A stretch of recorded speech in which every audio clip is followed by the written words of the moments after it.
풍수지리의 이해와 적용 범위. 풍수학이 인간의 삶에 중요한 이유는 여러 가지가 있다. 풍수학은 자연과 인간의 조화를 추구하는 지리학적인 이론이자 실천이기 때문에 인간의 삶의 질을 높이고 운명을 개선하고 행복을 찾는 데 도움이 될 수 있다. 또한 풍수학은 고대부터 현재까지 한국의 역사와 문화에 깊은 영향을 미쳐왔다. 예를 들어 풍수학은 수도의 입지, 궁궐의 건축, 묘지의 선정, 주택의 배치 등에 적용되었다.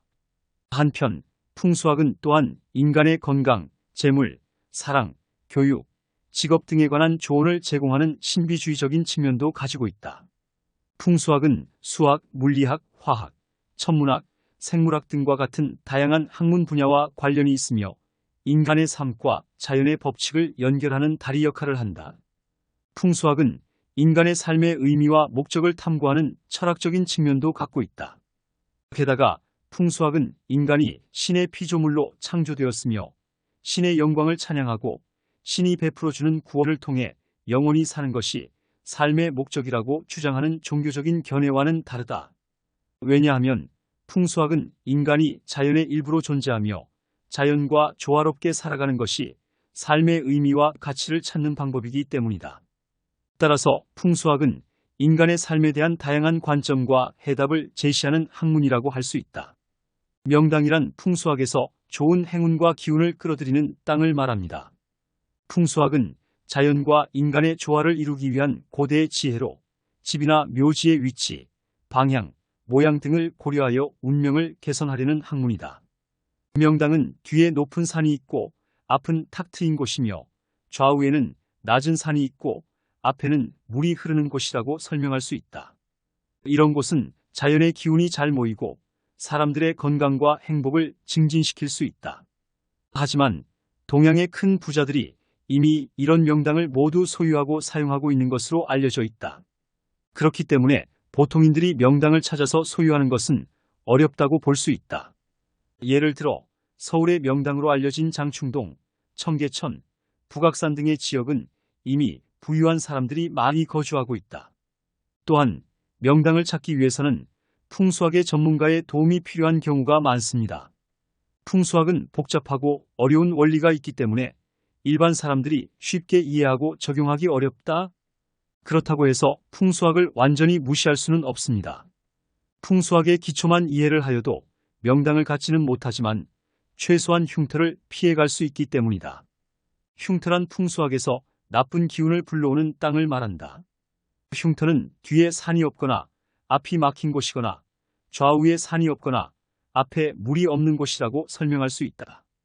이런 곳은 자연의 기운이 잘 흐르지 않고 사람들의 건강과 행복을 저해할 수 있다. 따라서 풍수학의 기초를 이해하면 흉터를 피하고 명당에 가까운 곳을 찾을 수 있습니다. 예를 들어 아파트를 고를 때는 뒷산에 줄기가 내려오다가 끝나는 무렵에 위치해 있는 양지 바른 곳을 고르는 것이 좋다. 또한 집의 방향이나 모양, 인테리어 등도 풍수학의 원리에 따라 적절하게 조정하는 것이 좋다. 이렇게 하면 풍수학의 효과를 최대한 활용할 수 있다. 1. 한국 풍수의 기원. 한국 풍수지리의 기원은 정확히 알려져 있지 않다.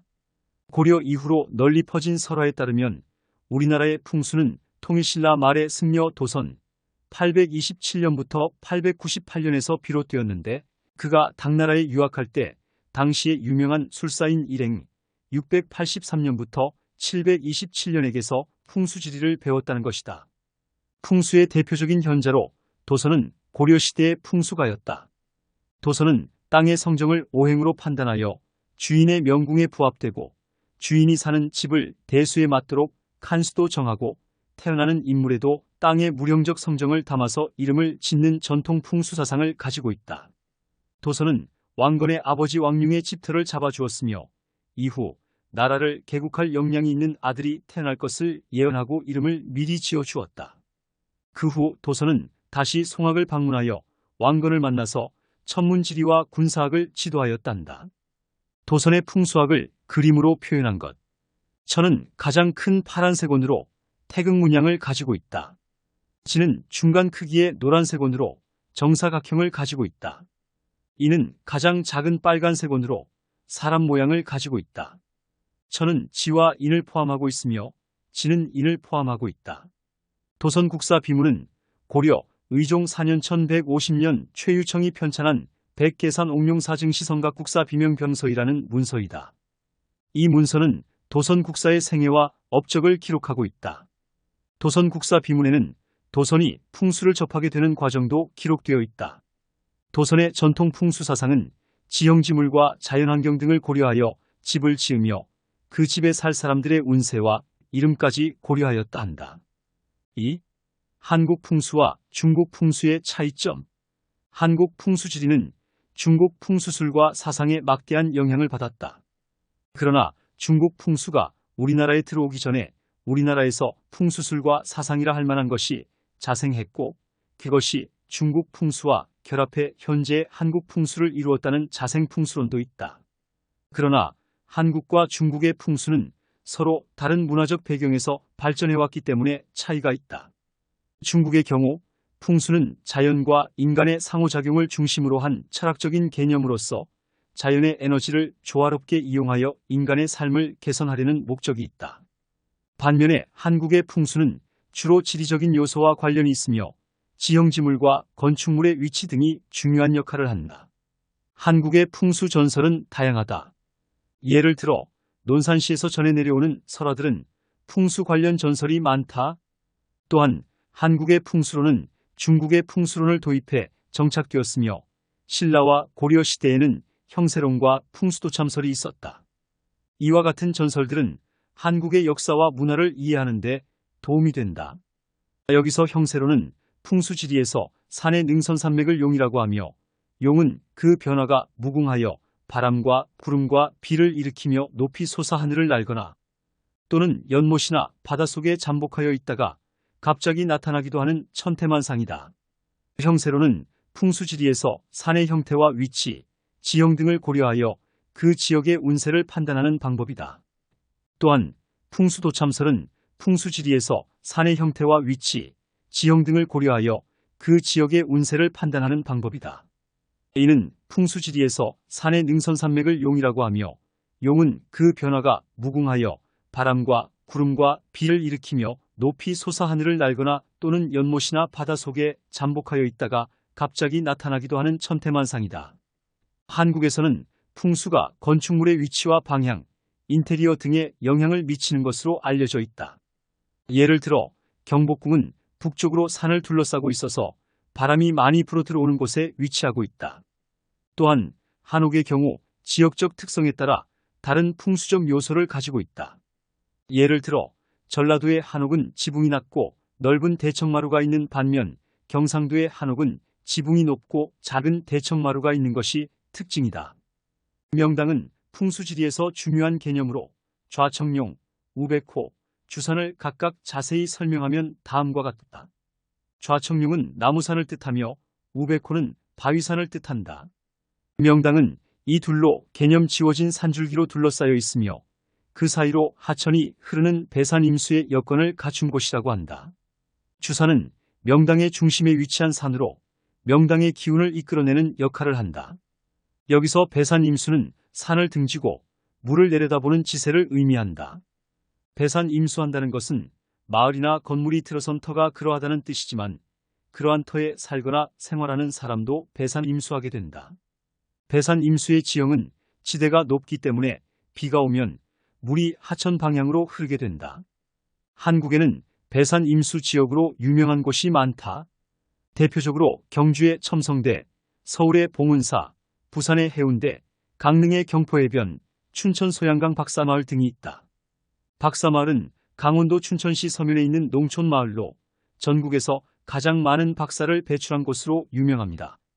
박사마을의 이름은 1999년에 마을 입구에 세운 박사마을 선양탑에 따른 것인데 이 탑에는 현재까지 184명의 박사들의 이름과 학위를 새겨놓았다. 한승수 전 국무총리도 이곳 출신이다. 박사마을은 풍수지리적으로도 명당이라고 할 수 있는 곳이다. 뒤로는 화악산에서 내려오는 산줄기가 병풍처럼 둘러싸고 앞으로는 소양강이 도도히 흐르는 전형적인 배산 임수형 지형이다. 배산 임수란 뒤로 산을 등지고 앞으로 물을 내려다보는 지세를 말하는데 풍수에서는 이런 지형이 후손이 복록을 누리고 행복해지는 이상적인 터이다. 박사마을의 박사들은 대부분 금산초등학교에서 공부했는데 이 학교는 산에서 흐르는 지맥이 소양강을 만나 멈춘 곳에 있다. 이곳을 풍수에서는 진열차라고 하며 명당 중에 명당이라고 한다. 금산초에서는 춘천 시내가 한눈에 들어오는데 왼쪽에는 봉이산, 오른쪽에는 사막산과 그 사이에는 여러 산봉우리가 이어져 있다. 이 산들은 문필봉, 귀인봉, 일자문성 등으로 해석되는데 이들은 주로 문장가와 학자를 상징하는 형상들로 유명하다. 박사마을의 박사들은 부모님들의 희생적인 교육열과 자신들의 노력 덕분에 성공한 것이지만 풍수지리적인 요인도 작용했다고 할 수 있다. 박사마을은 춘천에서 아침해를 가장 먼저 받는 곳이라고 하는데 태양의 전기를 받으며 부지런하게 생활했기 때문이다. 게다가 북천 수탑수 비보수 금령수 읍송림 송림 율림 장림 동림 서림 수림식 송심리 송송성 내목성 외목성 유림산 동송전 남송전 등은 모두 풍수지리학에서 중요한 위치를 차지하고 있다.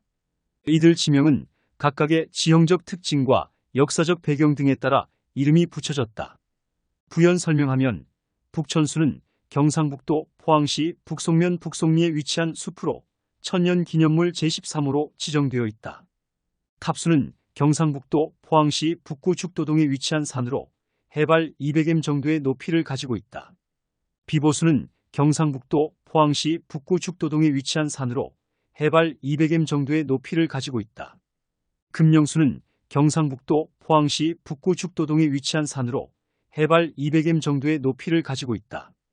또한 읍송림은 인천광역시 동구에 위치한 법정동이며 송림, 율림, 장림, 동림, 서림, 수림, 식송으로 구성되어 있다. 각각의 지명은 그 이름에서 알 수 있듯이 나무를 중심으로 지어졌다. 3. 양택풍수와 음택풍수. 풍수는 바람과 물로 대변되는 자연현상을 인간 생활 모습을 보인다는 것이 맞습니다.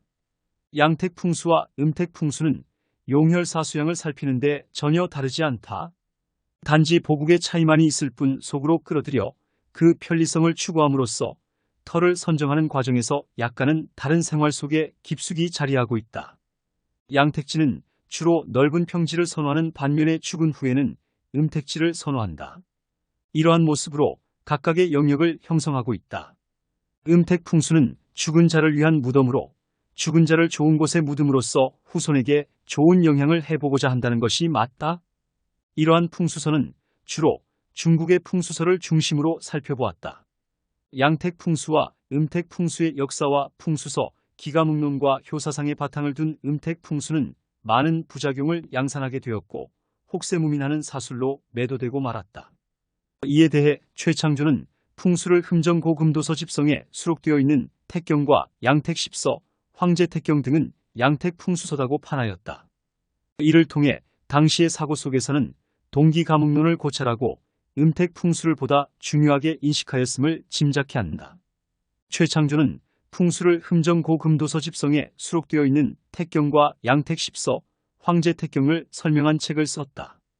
여기서 흠정고금도서 집성은 최창조 작가의 대표작 중 하나로 한국의 전통적인 풍수학을 다루고 있습니다.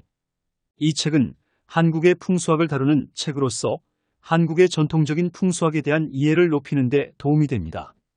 이 책은 최창조 작가가 지리학자로서의 경력과 함께 한국의 전통적인 풍수학에 대한 지식을 바탕으로 쓴 책이다. 황제택경은 중국의 고대 서적 중 하나로 건축학과 풍수학에 대한 내용을 담고 있다. 양택십서는 황제택경의 일부로 집을 지을 때 지켜야 할 규칙을 담고 있습니다. 양택십서는 양집과 음집의 구분을 집의 입지와 방향집의 크기와 형태, 방의 위치와 크기, 문과 창문의 위치와 크기, 지붕의 형태와 높이, 마당과 정원 등을 설명하였으며 양택십서는 건축학과 풍수학에 대한 이론적인 내용을 담고 있으며 집을 지을 때 참고할 수 있는 유용한 자료이다. 양택풍수는 배산 임수 원칙과 풍수의 기본적인 용혈사수를 고려하여 사람이 생활하기에 적합한 터를 잡는 이론으로 도읍지신 도시마을 사찰주택의 입지를 선정하는 데 이용된다.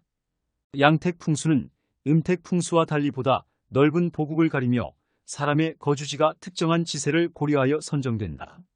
이러한 풍수의 역사적 사실들을 바탕으로 양택 풍수와 음택 풍수로 분류하기도 한다.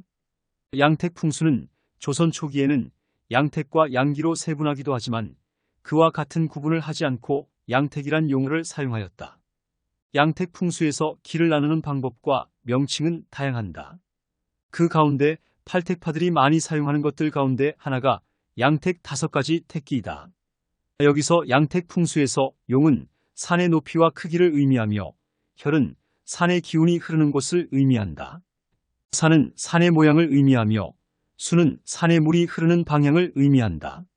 이렇게 양택 풍수에서는 산의 높이와 크기, 기운이 흐르는 곳, 산의 모양, 물이 흐르는 방향 등을 고려하여 건축물의 입지를 선정한다. 양택 풍수에서 길을 나누는 방법과 명칭은 다양하다. 그 가운데 팔택파들이 많이 사용하는 것들 가운데 하나가 양택 5가지 택기이다. 5가지 택기는 왕기, 생기, 설기, 사기, 살기이다. 왕기 건강과 재물을 뜻한다. 생기 인간의 생명력을 뜻한다. 설기 깨끗하고 맑은 기운을 뜻한다. 사기 부정적인 기운을 뜻한다. 살기 긴장감과 경쟁심을 뜻한다. 음택 풍수는 묘지와 관련된 풍수지리로 죽은 자의 유골과 생기가 서로 감응한 결과 후손에게 영향을 미쳐 복을 전하는 데 사용된다. 반면 양택 풍수는 주거와 관련된 풍수지리로 집을 지으면 생기가 집안에 머물며 사는 사람에게 복을 전하는 것이다. 이와 관련하여 음택은 죽은 자를 안장할 묘지에 관한 것이고 양택은 산 사람이 생활할 집에 관련된 것이다. 음택 풍수의 출현은 옛사람들의 생사관과 조상 숭배에 소개된 지형지와 오성묘도, 총서, 황제장산도 등의 발전으로 음택을 더욱 중시하게 되었다고 한다. 음택 풍수에 대한 최초의 기록물이자 풍수서는 원대의 풍수서는 청호경이다. 청호경에서는 음양이 부합하면 천지의 기가 서로 통하여 내기는 생명을 싹 틔워 자라게 하고 외기는 사물의 형상을 이루게 하니 내기와 외기가 상승하면 풍수는 저절로 이루어진다고 하여 풍수라는 용어를 사용하였다. 현재에도 활발하게 활용되고 있는 풍수서로는 노반경과 신논리를 더한 것이다. 여기에 위대의 관락관 음양 보감극 택통서, 신내에 의해 출간된 관시지리지몽도 그 간음양 정리론, 팔택주서 역사성을 더하였다. 4. 풍수의 중요한 개념 요소 음양오행론. 풍수의 핵심적인 구성 요소로는 음양오행론과의 접목으로 체계화되었다. 음양오행론은 우주나 인간에 분리된 모든 현상이 음과 양의 쌍으로 나타난다는 것이다. 이들은 대립적이지만 서로 상보적이다. 풍수지리는 음양오행설과 주역적 사고를 논리의 기반으로 한 일종의 방술로서 그 기본 구성 요소는 산, 수, 방위이며 실체로서는 용혈사수가 중심적 역할을 하는 한국적 사상체계이다. 음양오행론은 풍수 논리를 체계화하였고 발전한 것으로 이를 보완하기 위한 방편 풍수는 지기에 의존한다는 논리적 근거를 제시한다. 이에 따라 음택 풍수와 양택 풍수의 분류조차도 음양론에 근거하고 있다는 점이 있다. 음양오행설은 음양설과 오행설을 함께 묶어 부르는 말이다. 이는 우주나 인간에 분리된 모든 현상이 음과 양의 쌍으로 나타난다는 것이다. 음양오행설은 중국 특유의 사고 논리로 음양설과 오행설을 융합하여 만들어졌다. 음양오행설에서 음양은 모든 것이 어떤 대상과 대조되어 나타나는 것으로 대상이 어떤 것인지에 따라서 음과 양이 결정된다. 이와 같이 음양오행설에서 음양은 대조되는 대상에 따라서 결정되기 때문에 풍수학에서도 이와 같은 개념을 사용한다. 오행은 5가지 원소 목성, 화성, 토성, 금성, 수성을 말한다. 이 5가지 원소는 세상 만물에 적용되며 각각의 원소는 서로 상생하거나 상극화된다. 음양오행설은 중국의 역사와 문화에서 중요한 역할을 하고 있으며 풍수학에서도 이와 같은 개념을 사용한다. 목화토금수는 목은 나무, 화는 불, 토는 흙, 금은 금속, 수는 물을 의미한다. 오행은 이 5가지 원소가 서로 상생하거나 상극하는 관계를 나타낸다. 상생은 한 원소가 다른 원소를 도와주는 것이고 상극은 한 원소가 다른 원소를 약화시키는 것이다. 상생과 상극의 관계는 다음과 같다. 상생은 목화토 금수목, 즉 목생화, 화생토, 토생금 금생수, 수생목의 작용을 한다. 상극은 목토수화 금목, 즉 목극토, 토극수, 수극화, 화극금, 금극목 작용을 한다. 풍수란 중국 북경어의 풍수팽슈이를 그대로 사용하는 국제적 학술용어로 지학, 감이라고도 한다. 풍수란 천지의 기와 정 그리고 혈을 다루는 학문으로 양택 풍수집터를 잡는 것과 음택 풍수묘사리를 잡는 것과 있다. 풍수는 인간 생활 모습을 보이며 양택지는 주로 넓은 평지를 선호하고 죽은 후에는 음택 풍수의 반면에 음택지는 주로 산에서 찾는다. 다음과 같은 요소들을 고려해야 한다. 천지의 기와 정, 천지의 기운과 정령을 상징하는 산과 강, 구름과 태양, 별과 달 등의 자연 요소들을 의미한다. 혈은 지구의 생명력을 나타내는 혈맥과 같은 선을 기준으로 한다. 혈은 산과 강, 구름과 태양, 별과 달 등의 자연 요소들을 연결하고 조화시킨다. 양택 풍수 집터를 잡는 것은 인간의 거주 공간을 선택하고 꾸미는 것을 의미합니다. 따라서 적절한 집터를 찾는 원리이다. 집터는 산과 강, 구름과 태양, 별과 달 등의 자연 요소들과 조화롭게 배치되어야 한다. 또한 집의 모양과 색상, 방향과 배치 등도 풍수의 원리에 따른다. 음택 풍수 묘자리를 잡는 것은 인간의 사후 공간을 선택하고 꾸미는 것을 의미한다. 따라서 적절한 묘자리를 찾아야 하는데 묘자리는 산과 강, 구름과 태양, 별과 달 등의 자연 요소들과 조화롭게 배치되어야 한다. 또한 묘의 모양과 색상, 방향과 배치 등도 풍수의 원리에 따른다. 5. 한국의 풍수 사례 및 도시계획. 문경의 봉암사는 희양산문의 사찰로 경북 문경군 가은읍 원북리에 위치해 있다. 지증대사 선사가 봉암사터를 선정할 때 일화를 기록한 최치원의 봉암사 지증대사적 조탑비의 내용에 따르면 풍수의 밝은 심충이라는 사람이 봉암사터를 풍수물형으로 설명하면서 사찰을 짓도록 제안하였다고 한다. 문경의 봉암사는 이 사찰을 선정한 심충은 풍수의 밝은 사람으로 봉암사터를 풍수물형으로 설명하면서 사찰을 짓도록 제안하였다고 한다. 심충은 남북국시대 통일신라의 승려로 지선이 창건한 봉암사는 긍양 삼국시대 신라의 구산선문 중 남학계를 대표하는 승려들이 모여 성립된 종파이다. 여기서 풍수물형은 풍수학에서 사용하는 용어로 건축물의 형태와 위치를 결정하는 것을 말한다. 여기서 물형은 건축물의 형태를 의미한다. 풍수는 땅과 공간의 해석과 활용에 대한 동아시아의 고유 사상으로 건축물의 위치와 방향 등을 결정하는 데 사용된다. 봉암사와 옥룡사의 큰 의미는 중국에 유학하지 않은 경험으로 풍수적인 식견에 의하여 봉황 형상의 주산하에 사찰터를 선정한 선종사찰이라는 것이 다르다. 이 말은 봉암사와 옥룡사가 중국의 영향을 받지 않고 독자적인 건축 양식을 갖추었다는 것을 의미한다. 그 외에도 한국에서는 풍수를 고려한 건축물이나 도시 계획 등 다양한 사례가 있다. 한국에서는 풍수를 고려한 도시 계획 사례로는 대전의 유성구가 있다. 유성구는 대전의 중심지로서 대전의 경제적 중심이자 교통의 요지이다. 유성구는 풍수적으로 좋은 입지에 위치하고 있으며 이를 기반으로 도시계획을 수립하고 있다. 또한 서울의 강남구도 풍수를 고려한 도시계획을 수립하고 있다. 강남구는 지하철과 버스 등 교통이 발달하고 상업시설이 많아서 많은 사람들이 찾는 지역이다. 이러한 이유로 강남구에서는 풍수를 고려한 도시계획을 수립하여 건축물의 위치와 방향 등을 결정하고 있다. 강남구에서는 대치동에 있는 아파트에서 풍수지리학상으로 볼 때 좋은 널쩍하고 평평한 지붕이나 국회의사당 같은 돔 지붕 등을 적용하고 있다. 이외에도 강남구청에서는 건축물 대장의 재산권 침해, 규제 개혁을 나서면서 건축물의 풍수적인 면을 고려한 사례들을 수집하고 있다. 다음 시간에는 양택보는 법아파트 포함을 설명하겠습니다.